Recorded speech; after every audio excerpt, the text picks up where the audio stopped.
आपको लगता है कौन सरकार आएगा कि हमको नौकरी दे देगा? तो सरकारी जो व्यवस्था है बिहार में, चपरासी से लेकर मुख्य सचिव तक, संविदा कर्मी इंक्लूडेड, सबकी संख्या जोड़िएगा तो बिहार में कुल जनसंख्या का 1.97-2% से कम लोग ही सरकारी नौकरी करते हैं। तो नौकरी रोजगार मिलेगा कैसे? रोजगार का सबसे बड़ा तरीका है पूंजी। बिहार में पूंजी नहीं है। क्यों नहीं है? क्योंकि यहां प्रति व्यक्ति आय है 35,000 रुपया सालाना। अगर 35,000 सालाना का मतलब हुआ कि ज्यादातर आदमी दिन में 100 रुपया भी नहीं कमाता है। तो इस महंगाई के जमाना में अगर आप 100 रुपया भी नहीं कमाइएगा तो खाइएगा क्या, खिलाइएगा क्या, और पैसा पूंजी कहां से लाइएगा? तो लोगों के पास अपना पैसा है नहीं। और दूसरा, रिजर्व बैंक एक आंकड़ा जारी करता है जिसको कहते हैं CD ratio, credit deposit ratio. Bank में आपने कितना पैसा रखा और बैंक ने उसके बदले आपको कितना पैसा लोन दिया, कर्ज दिया, व्यक्तिगत तौर पर नहीं, राज्य के स्तर पर।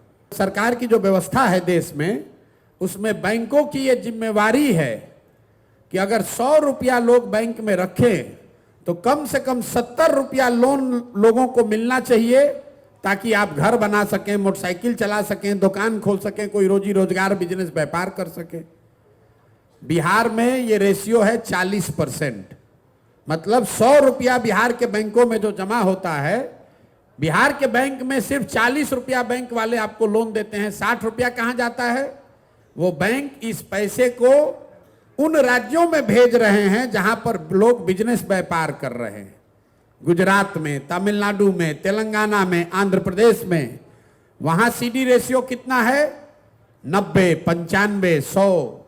मतलब अगर तेलंगाना में, तमिलनाडु में वहां के लोगों ने 100 रुपया जमा किया तो बैंकों ने 90 रुपया, 100 रुपया वहां के समाज को दिया कि भाई तुम गाड़ी खरीदो, व्यापार करो, बिजनेस करो। इससे वहां के लोग रोजी रोजगार कर रहे हैं। अब मैं इसको आप एक आंकड़ा समझाऊंगा तो आपके दिमाग खुलेगा, दिमाग की आपकी बत्ती जलेगी कि इसका कितना बड़ा असर है। पिछले फाइनेंशियल ईयर में, वित्तीय वर्ष में, इसी गरीब बिहार में आपने, हमने, सब ने मिलकर बिहार के बैंकों में पैसा जमा किया 4,21,000 करोड़ रुपया। बिहार के लोगों ने बिहार के बैंकों में पैसा जमा किया 4,21,000 करोड़ रुपया। अगर सीडी रेशियो मतलब 70% बैंक कर्ज देते तो बिहार के लोगों को कर्ज कितना मिलता? 2,80,000 करोड़ रुपया। लेकिन मिला कितना? 40% है तो मिला 1,61,000 करोड़। बाकी पैसा कहां गया? बाकी पैसा चला गया यहां से दूसरे राज्य में।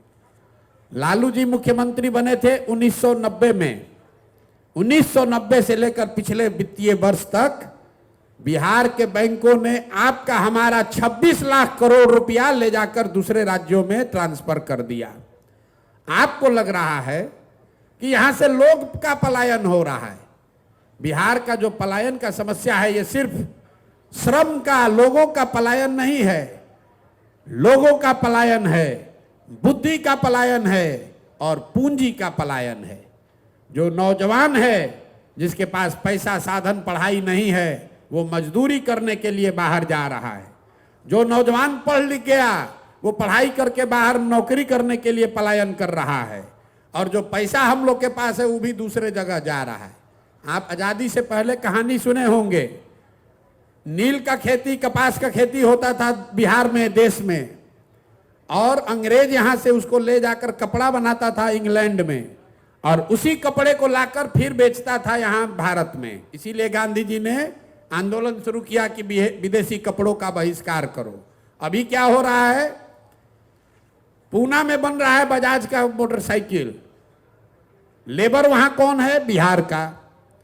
बजाज को लोन बैंक से जो मिल रहा है उसमें योगदान है आपके पैसे का। और मोटरसाइकिल बिक कहां रहा है? वो बिक रहा है बिहार में। तो आप गरीबी दूर आपकी कैसे होगी? तो अगर रोजगार यहां चाहिए तो सबसे पहले यहां लोगों को पूंजी उपलब्ध होना चाहिए। अगर आपको 2 लाख रुपया, 3 लाख रुपया सरकार के गारंटी पर बैंक से लोन मिल जाए तो तो यहां बैठा हुआ कौन ऐसा आदमी है जो अपने लिए कुछ ना कुछ रोजी रोजगार नहीं कर लेगा? आपकी क्षमता के अनुसार 50,000, 1 लाख, 2 लाख, 3 लाख, 5 लाख रुपया लोन मिलने लगे सहज तरीके से, तो बिहार के घर घर में रोजगार होने लगेगा। अभी क्या है, बिहार के बच्चों को राजनीति सिखाया जा रहा है और धंधा गुजरात के लोगों से कराया जा रहा है। हम चाहते हैं कि बिहार के बच्चे धंधा करना सीखें, अपने बल पर अपने पैर पर खड़ा हों, और उसके लिए सिर्फ और सिर्फ पूंजी की जरूरत है। अब आप में से कहिएगा कि आप इतने आसान है तो बैंक वाला अभी क्यों नहीं कर दे रहा है? आपको बता दे रहे, ये बैंकों की मनमर्जी नहीं है। संवैधानिक व्यवस्था के अंतर्गत मुख्यमंत्री के चेयरमैनशिप में एक कमिटी है जिसको हर 15 दिन पर बैठकर ये देखना है कि बैंक बिहार का पैसा बिहार में ही लोन दे। तो बिहार में काहे नहीं हो रहा है? तो जैसे यहाँ का टीचर मुख्यमंत्री का बात नहीं सुन रहा है, दरोगा जी बात नहीं सुन रहे हैं, शराबबंदी जैसे मुख्यमंत्री से लागू नहीं हो रहा है, वैसे बैंक वाला भी नहीं सुन रहा है। अगर सिर्फ बिहार में 70% पैसा जो हम लोग का पैसा है वो बैंक यहाँ लोन देने लगे तो हर साल 2 लाख करोड़ रुपया अधिक बिहार में निवेश होने लगेगा। आप जरा अंदाजा लगाइए कि अगर 2 लाख करोड़ रुपया अलग से खर्चा होने लगे, कितना ज्यादा आदमी घर बनाएगा, कितना आदमी मोटरसाइकिल खरीदेगा, कोई दुकान खोलेगा, उससे लोगों को रोजगार मिलेगा।